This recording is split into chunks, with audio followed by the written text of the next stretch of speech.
c'est une enveloppe, mais sans âme. Voilà. Je la vois comme ça. Un corps humain, c'est mon épouse, mais c'est un enfant, mais il n'y a plus d'âme. Elle est là, mais il n'y a plus personne. Tout d'un coup, un jour est paru évident que ça suffisait pas que je mette le pain, le beurre, la confiture, que je lui fasse ses tartines. Puis après, plus tard, c'est paru évident que ça, c'était plus assez, qu'il fallait que je coupe la tartine en 4, qu'il pouvait encore la prendre. Puis après, un autre moment, il fallait lui mettre le morceau dans la main. Puis après, le moment, c'est de le lui mettre dans la bouche. Au début, il prenait ses médicaments. Après, il fallait lui mettre dans la bouche, si vous voulez. Vous voyez, il y a eu, mais c'est fait petit à petit, ça. Quand on voit un cerveau normal et un cerveau d'un malade d'Alzheimer, on peut avoir le sentiment de la gravité biologique de la maladie.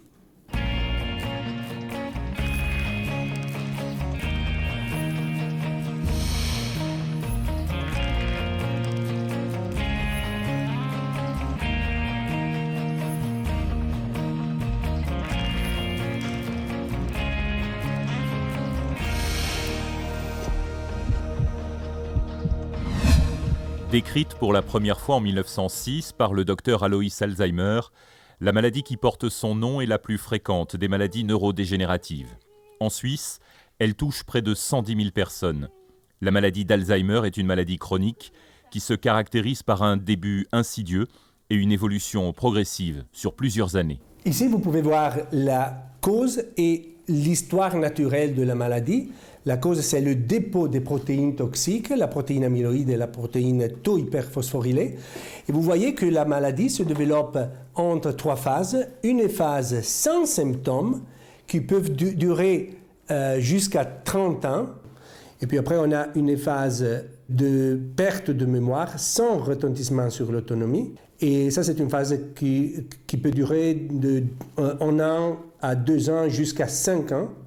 Et une phase de démence avec perte d'autonomie. Les conséquences de la maladie d'Alzheimer sont une détérioration des capacités intellectuelles et un déclin des fonctions cognitives qui entraînent au début des difficultés dans les activités de la vie quotidienne.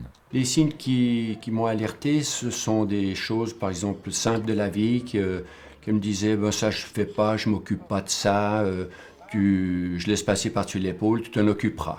Et puis un beau jour, elle était devant la cuisine, elle préparait son repas. Je regardais les sports à la télévision et puis elle me dit « Daniel, il faut venir vers moi ». Puis j'ai dit « Qu'est-ce qui se passe ?» Puis elle me dit « Je dois commencer mon repas, mais j'ai un blanc total ». Et c'était ça en 2008. Et depuis ce jour-là, elle n'a plus rien touché. Quel que soit son âge, en cas d'oubli répété ou de perte de mémoire fréquente, un dépistage est toujours utile. La première chose, c'est d'aller voir son médecin traitant et surtout de ne pas rester seul avec les inquiétudes, l'angoisse, les questionnements qu'on peut avoir lorsqu'on a quelques difficultés avec sa mémoire ou lorsqu'il arrive des événements inhabituels, comme par exemple se perdre dans la rue et être complètement incapable de retrouver son chemin. Le médecin traitant pourra faire des tests de dépistage et s'ils sont positifs, il pourra ensuite en référer à un centre expert, par exemple celui de la consultation mémoire ou HUG. Les tests que l'on propose ici à la consultation mémoire sont des tests qui sont adaptés à la plainte du patient. Donc pour quelles raisons vient-il? Est-ce que c'est des problèmes de mémoire? Donc on va investiguer plutôt la mémoire. Si c'est des problèmes langagiers, on va plutôt axer notre examen sur les capacités langagières. Et naturellement, vont être adaptés à son âge. On ne va pas évaluer une personne de 20 ans de la même façon qu'une personne de 80 ans. Et aussi à son niveau socio-éducatif. Donc vraiment, on va essayer d'adapter notre examen en fonction du niveau du patient et de sa plainte. À partir des tout premiers symptômes, on peut déjà avoir perdu dans certaines régions du cerveau à peu près 50%, voire un petit peu plus des neurones. de certains neurones. Donc c'est très important de pouvoir faire ce diagnostic le plus tôt possible, puisque si on veut intervenir, on souhaiterait intervenir au moment où le cerveau est le plus intact possible.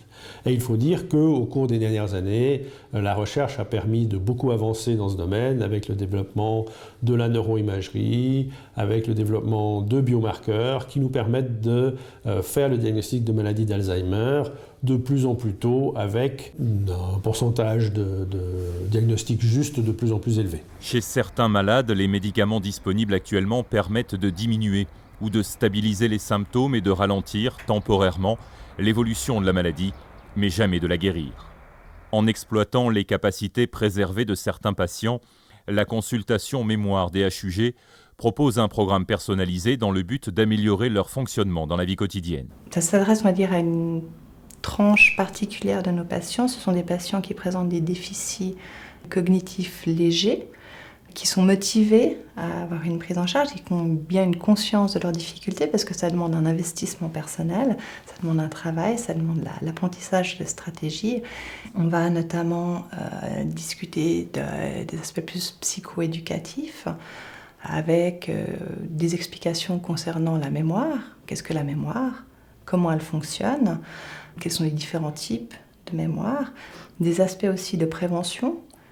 Qu'est-ce qui va permettre de limiter les risques de déclin cognitif, et également qui propose des stratégies qui visent à diminuer l'impact des déficits dans la vie quotidienne, que ce soit par exemple par la mise en place de carnets mémoire, d'agendas ou de calendriers. Près de 60% des personnes atteintes de démence vivent à domicile avec un proche qui les aide et qui souvent restent désemparés face à l'évolution de la maladie. À l'annonce du diagnostic qui a été posé, j'ai dit il me raconte des histoires. Je n'y croyais pas. Et je me suis dit, c'est une erreur médicale, notre vie va continuer. On va essayer de vivre différemment, mais on va se faire plaisir. Mais je me suis rendu compte après qu'effectivement, il y avait quelque chose qui se passait au niveau du parler, point de vue laver, d'aller aux toilettes, tout, etc. Et j'ai trouvé que la maladie a pris une ampleur très rapide, et puis que tout ce que j'avais prévu n'était plus possible. Pour aider les proches, l'unité de gériatrie communautaire des HUG propose des interventions à domicile ainsi qu'un accueil en hôpital de jour. En accord avec les patients et leurs familles, des programmes individuels sont établis par une équipe multidisciplinaire. Normalement, on ne voit pas les patients dans les stades très débutants.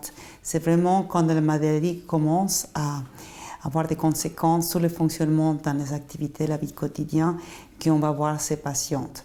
En concret, il y a des groupes mémoire où les patients vont travailler avec les psychologues ces différentes problématiques. Et puis, les patients participent aussi à des groupes de mobilité. Et on a vu, par exemple, dans les tai chi, ces mouvements coordonnés vont aider aussi les patients avec maladie d'Alzheimer à se stabiliser. On voit une stabilisation à nouveau comportementale. Et tout ça va avoir un impact sur le maintien à domicile pour ces patients. Et donc, l'objectif, c'est vraiment ça, de favoriser ce maintien à domicile, de maintenir et de développer les habilités restantes et puis de soulager les proches aidantes.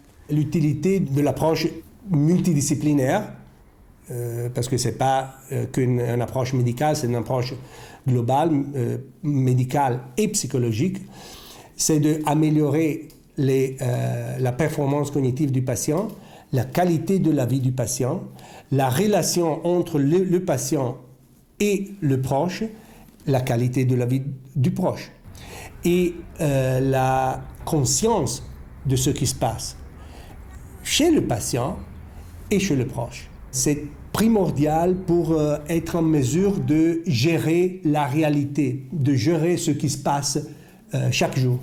On croit toujours qu'on a compris ce qui fait plus, que ce truc bizarre, on sait comment faire, et puis tout d'un coup, au bout de quelque temps, arrive une nouvelle bizarrerie, une nouvelle incapacité, et quelquefois ça peut, moi je vous donne un exemple, l'année passée au printemps, donc on avait eu un hiver très dur, Et je me disais, bon, le printemps, ça ira mieux, etc. C'était au mois de mai, un des premiers beaux jours. On pouvait encore aller à pied jusqu'au parc. Je lui dis, parce que voilà, viens, on va sortir, il fait beau. Enfin, voilà, ça paraît anodin comme remarque. Mais le fait qu'il veuille pas sortir, qu'il veuille rester dedans, lui qui était toujours participatif, moi, ça a été un choc immense pour moi. On peut aider le malade si on aide les proches parce que c'est eux qui sont en première ligne. C'est souvent un travail à plein temps, 24 heures sur 24. C'est souvent des personnes qui se lèvent le matin, qui doivent prendre en charge déjà tout ce qui est pratique. Les nuits, souvent, ils sont réveillés. Dans le cas de patients qui présentent des troubles cognitifs avancés, bien sûr, avec aussi, ils peuvent être confrontés à des troubles du comportement, à des réactions du patient qui n'est pas toujours collaborant, qui ne veut pas toujours faire ce qu'on lui demande, parce qu'il ne comprend pas finalement, pourquoi il aurait besoin d'aide. Et on peut aussi avoir des personnes qui sont par contre totalement apathiques, qu'il faut tout le temps stimuler. Donc pour les proches, c'est toujours difficile de voir, elle est où cette limite ? Jusqu'où il faut aller. Donc souvent, il y a cette difficulté où on surinvestit, ou alors on a l'impression de ne pas assez faire. Donc c'est toujours très difficile. À Genève, de nombreuses associations extérieures au HUG offrent également des conseils, un soutien et un accompagnement spécialisé aux malades et à leurs proches. 3 fois par semaine, Evelyne se rend au relais d'UMA, un foyer de jour dépendant de l'association Alzheimer, qui l'accueille pour la journée. Les activités proposées sont variées et adaptées aux possibilités de chacun. L'association Alzheimer est une association de proches, issue de la volonté de proches, donc c'est très important pour nous. Nous ne sommes pas une association médicale et nous ne fournissons pas de conseils médicaux, mais nous sommes là pour soutenir les malades et les proches dans leur vie et leur cheminement avec la maladie. Les prestations que nous avons les accompagnants à domicile, donc ce sont des personnes spécialement formées qui vont à domicile pour s'occuper des malades afin que le proche puisse prendre quelques heures de répit. Nous avons l'infoconseil, des infirmières spécialisées qui répondent au téléphone 2 fois par semaine et qui reçoivent également les familles pour des entretiens. Et puis il y a le foyer de jour, le relais d'UMA qui accueille du mardi au samedi des personnes atteintes de démence toute la journée et qui les ramènent après à la maison. Et puis sinon, nous avons d'autres prestations comme les vacances Alzheimer, le café Cointrin et puis les groupes d'entraide. En plus de l'IMAD qui s'occupe des soins à son épouse et du ménage, Franz profite de l'accompagnement à domicile proposé par l'association Alzheimer pour vaquer à des tâches personnelles. Je dors très peu. Je me réveille à 5 heures, alors je me lève. Alors c'est le seul moment du journée où j'ai un peu la paix. Mais justement, dernièrement, elle se lève aussi déjà très tôt. Alors quand elle vient à 5h30 déjà, alors la paix, c'est fini. Il faut s'occuper d'elle. Oui. Il faut faire quelque chose avec elle. Quand la personne vient à domicile, je suis tranquille. La maladie d'Alzheimer est exigeante. Elle demande une grande compréhension et beaucoup d'amour de la part des proches. Tant qu'on peut aller se promener, tant qu'on peut faire des choses encore les deux, même s'il n'y a plus de contact,